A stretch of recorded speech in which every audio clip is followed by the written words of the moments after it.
Assalamualaikum warahmatullahi wabarakatuh. Saya Sylvia Roza, kelas 2I Ekonomi Syariah. Di sini saya akan menjawab soal UAS yang telah diberikan oleh Bapak Z. Haryanto SHMH, mata kuliah pengantar manajemen. Langsung saja soal yang pertama. Dalam ilmu manajemen terdapat 4 tahap dasar planning atau perencanaan. Jelaskan. Tahap yang pertama, menetapkan tujuan atau serangkaian tujuan. Perencanaan dimulai dengan keputusan tentang keinginan atau kebutuhan organisasi atau kelompok kerja. Tanpa rumusan tujuan yang jelas, organisasi akan menggunakan sumber daya secara tidak efektif. Tahapan yang kedua, merumuskan keadaan. Pemahaman akan sisi perusahaan sekarang dari tujuan yang hendak dicapai atau sumber daya yang tersedia untuk pencapaian tujuan adalah sangat penting. Karena tujuan dari rencana menyangkut waktu yang akan datang. Tahap kedua ini memerlukan informasi terutama keuangan dan data statistik yang didapat melalui komunikasi organisasi. Tahapan yang ketiga, mengidentifikasi segala kemudahan dan hambatan.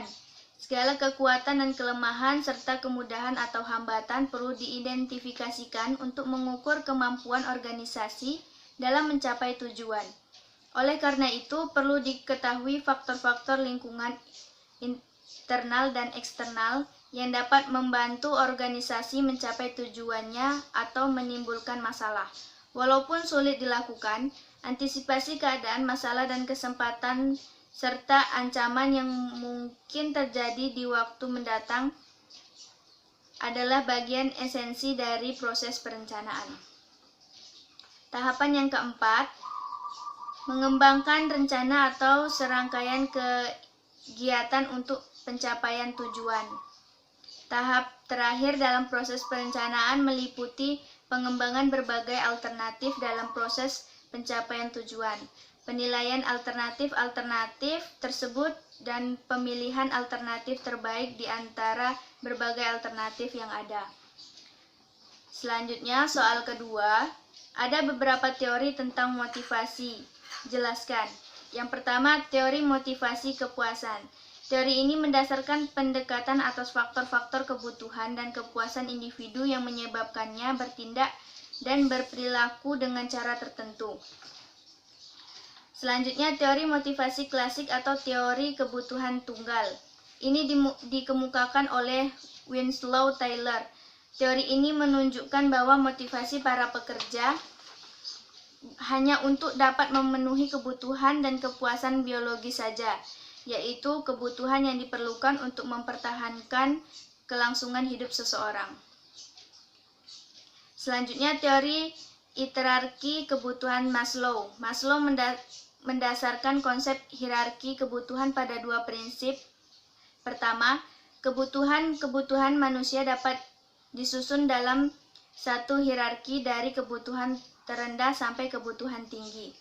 Yang kedua, suatu kebutuhan yang telah terpuaskan berhenti menjadi motivator utama dari perilaku. Selanjutnya, teori 2 faktor dari Herbrand. Teori ini mengemukakan bahwa ada 2 faktor yang berkaitan dengan kepuasan dan ketidakpuasan dalam bekerja. Yang pertama, faktor yang dapat memotivasi adalah faktor-faktor yang mendorong seseorang untuk memiliki pekerjaan dengan kepuasan yang menantang agar benar-benar termotivasi, sehingga menambah kepuasan bekerja. Faktor ini meliputi faktor prestasi, pengakuan atau penghargaan, tanggung jawab, faktor pekerjaan, serta faktor memperoleh kemajuan dan perkembangan dalam bekerja. Selanjutnya, faktor kebutuhan kesehatan lingkungan kerja adalah faktor-faktor yang bersifat mencegah penularan semangat kerja dan dapat menghindarkan kekacauan yang menekan produktivitas. Faktor ini dapat berbentuk upah atau gaji, hubungan antar pekerja, kondisi kerja, kebijakan perusahaan, dan proses administrasi di perusahaan. Teori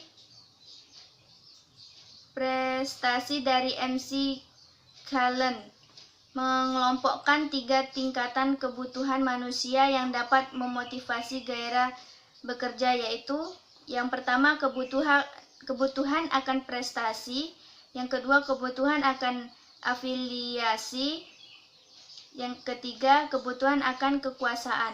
Kebutuhan tersebut memotivasi dirinya untuk menggunakan perilaku yang dapat mendatangkan kepuasannya. Selanjutnya, teori keberadaan, afiliasi, dan kemajuan dari Alderfer.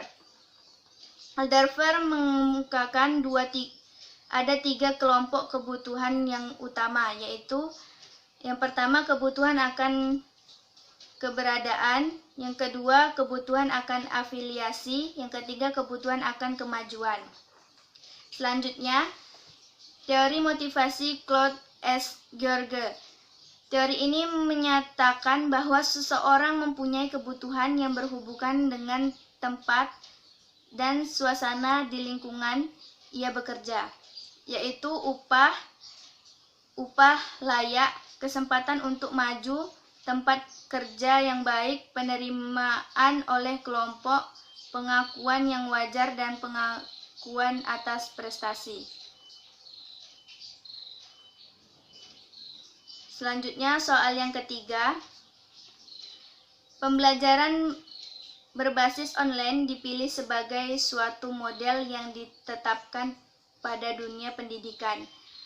Pada masa pandemi COVID-19 yang terjadi akhir-akhir ini, opini agar argumen yang beragam muncul baik di kalangan pendidik maupun peserta didik terhadap penerapan metode ini, yang tentu pada pelaksanaannya memiliki kendala-kendala tersendiri pada setiap orang.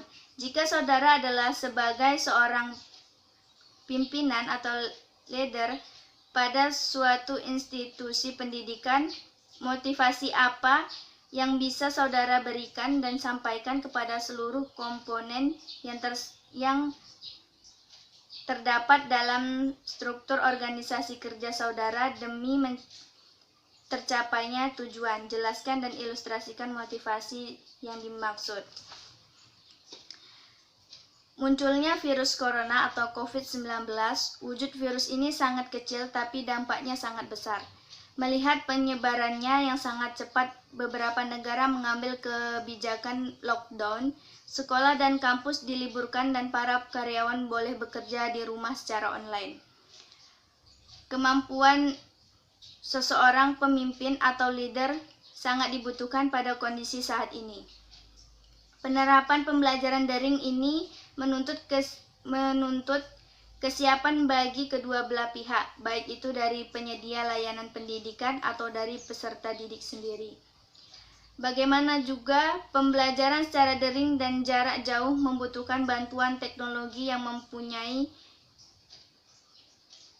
dan dapat diakses dengan mudah. Bagaimana pembelajaran daring dan jarak jauh dapat dilakukan dengan efektif? Yang pertama, tetapkan manajemen waktu. Atur waktu belajar dengan teratur. Yang kedua, persiapkan teknologi yang dibutuhkan. Yang ketiga, belajar dengan serius. Yang keempat, jaga komunikasi dengan pengajar dan rekan-rekan kelas. Di tengah penyebaran virus corona atau COVID-19, pembelajaran daring semacam ini justru dapat menjadi alternatif jitu sebagai ganti pertemuan kelas tatap muka langsung.